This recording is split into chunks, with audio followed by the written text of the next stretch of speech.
Nagsisimula na ang ipatayo sa Batangas City ang 25 million pesos na halaga ng bagong gusali ng Soko na malaking tulong para sa mas mabilis na pagresolba at pagproseso ng ebidensya sa krimen ayon sa Batangas PPO. Ang detalye sa report ni Denise Abante. Isa sa mga mahalagang bahagi ng investigasyon sa mga krimen ang pangangalap at pagpreserba ng scene of the crime operatives o SOCO sa mga ebidensya. Mahalagang hindi ito makontamina o maiproseso ng tama.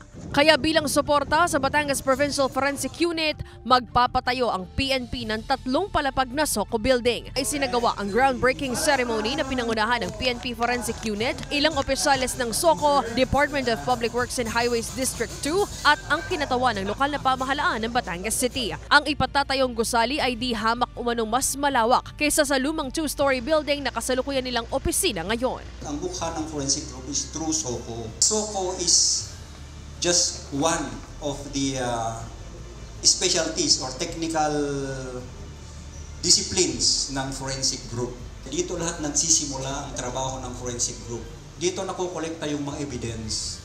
At saka yung mga evidence na nakolekta, doon pumapasok yung ibang trabaho. Ito ay naka-anchor doon sa pagpapatayo natin ng ating building. 25 million pesos ang inilaang budget para rito. Malaking tulong umano ito para sa mga investigasyon at pangangalaga sa mga ebidensya. Ang allocation po nito is 25 million.